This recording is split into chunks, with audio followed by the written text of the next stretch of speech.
नमस्ते दोस्तों। स्वागत है आपका आरडीएस एग्ज़ाम जोन में।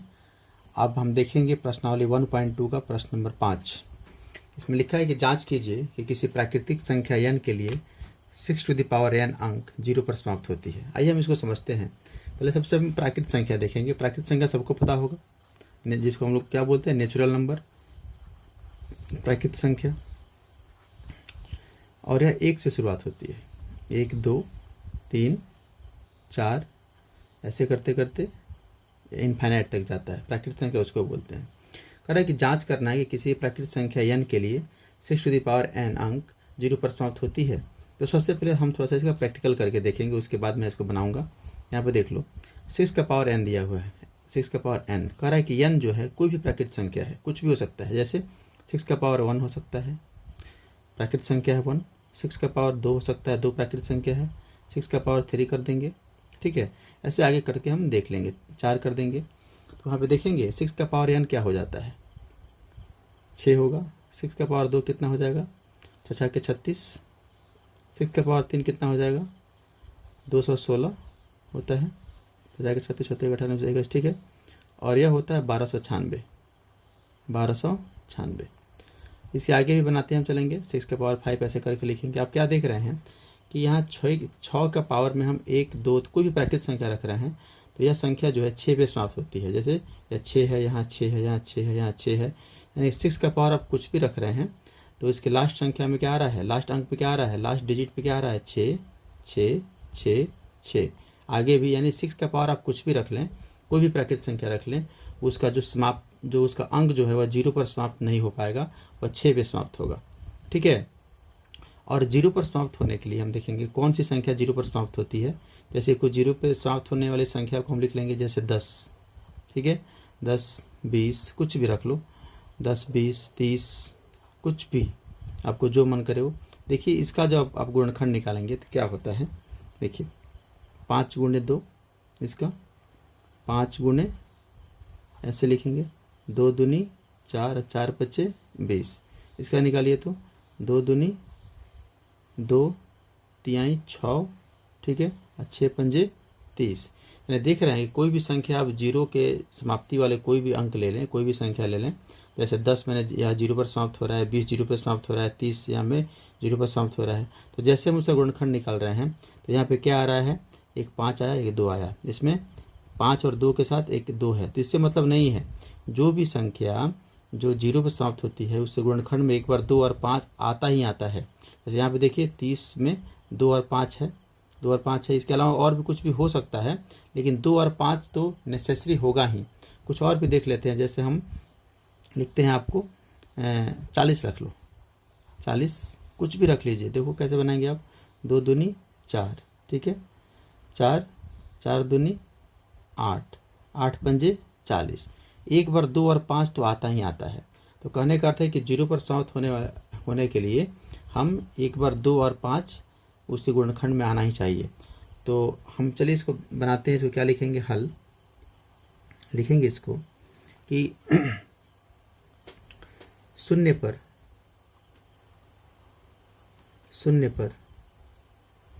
समाप्त होने के लिए, शून्य पर समाप्त होने के लिए किसी भी संख्या का गुणनखंड, किसी भी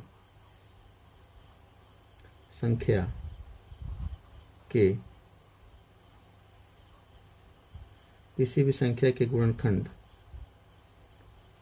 में एक बार 2 और 5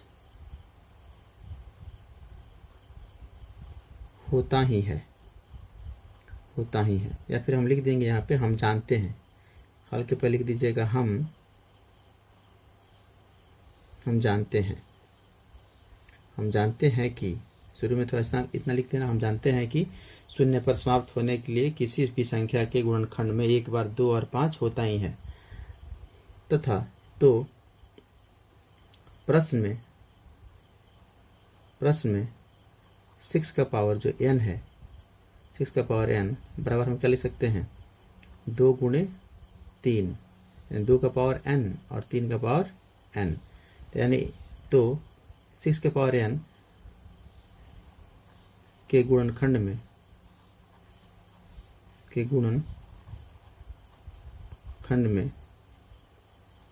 5 अंक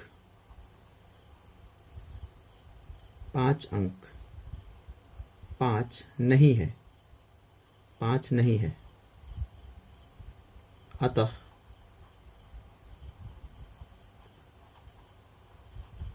हम कह सकते हैं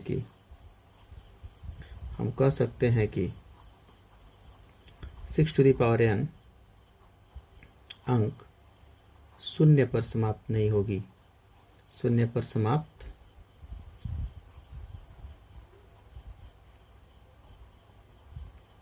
नहीं होती है।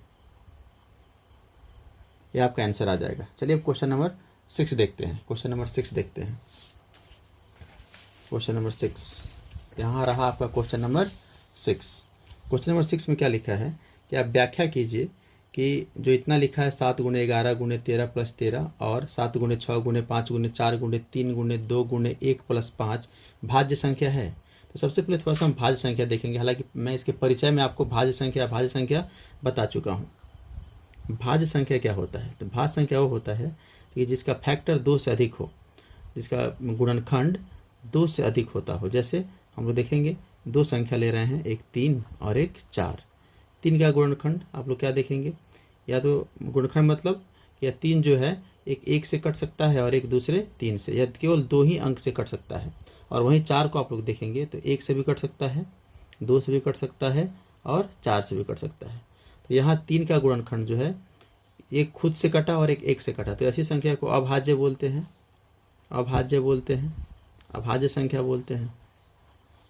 और जिसका गुणनखंड 2 से ज़्यादा होता है, जैसे 3 है, तो इसको हम क्या बोलते हैं, भाज्य बोलते हैं, भाज्य संख्या बोलते हैं। ठीक है, तो हमको बताना है कि जो हमको व्याख्या करना है कि जो दिया है प्रश्न या भाज्य संख्या है, इसको व्याख्या करना है। तो आइए हम इसका सॉल्व करते हैं, हल करते हैं।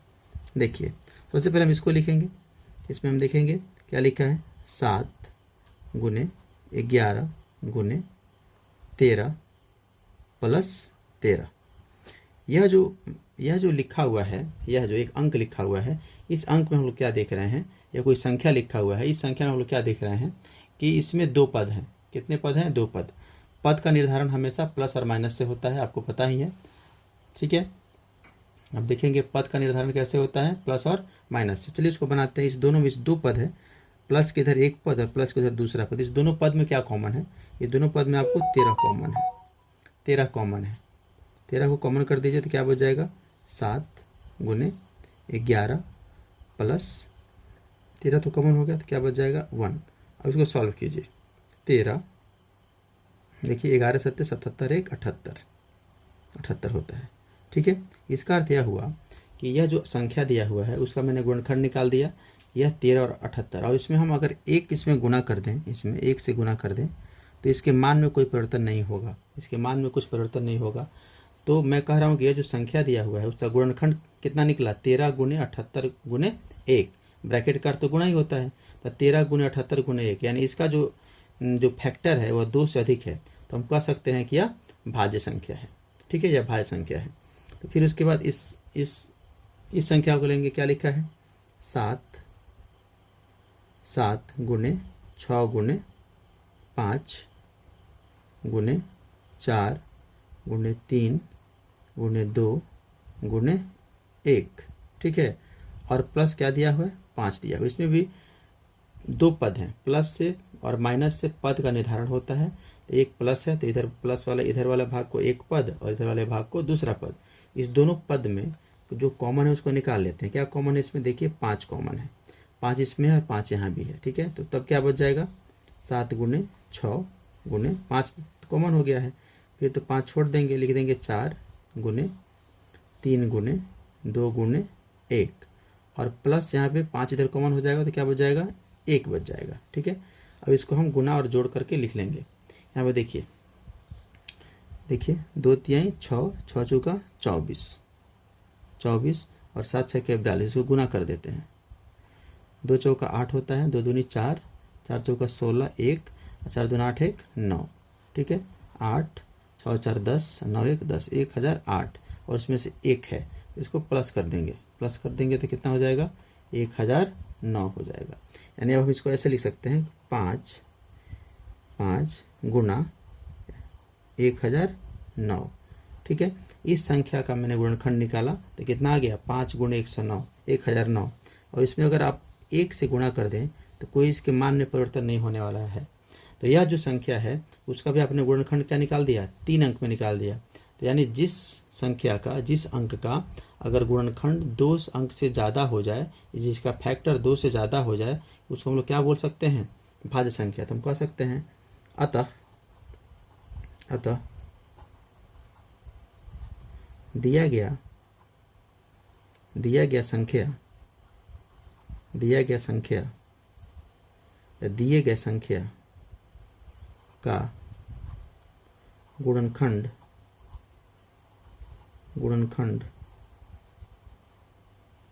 2 से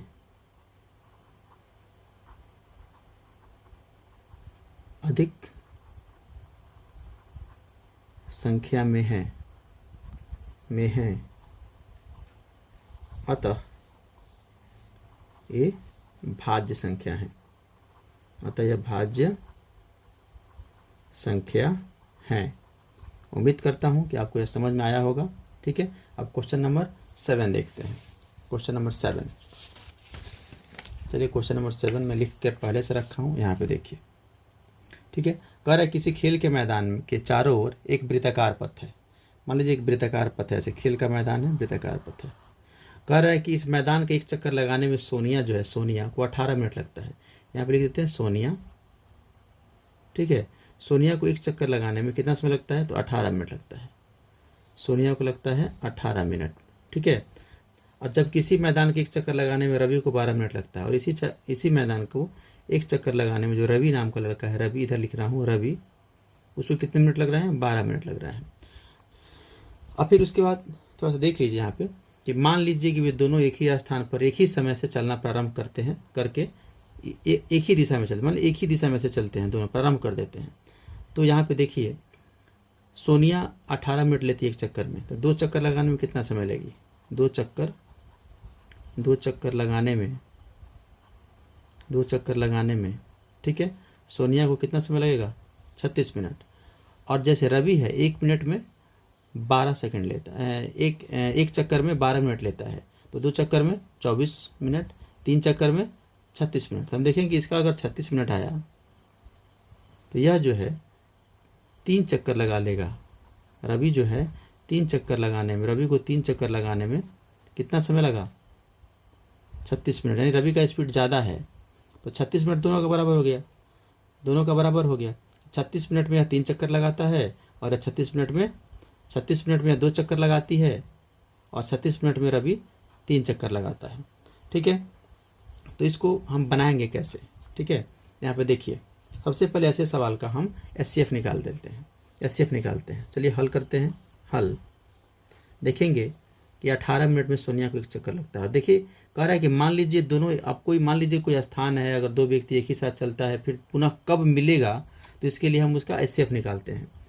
18 जो है हम इसका गुणनखंड निकालेंगे। देखिए 18 का क्या हो जाएगा? 2 9 18, फिर उसके बाद 3 से कटेगा, 3 3 9, यानी 18 बराबर क्या हो जाएगा? 18 बराबर तो लिखेंगे 2 गुणे 3 गुणे 3। इसका एचसीएफ नहीं निकालेंगे, इसका एलसीएम निकलेगा।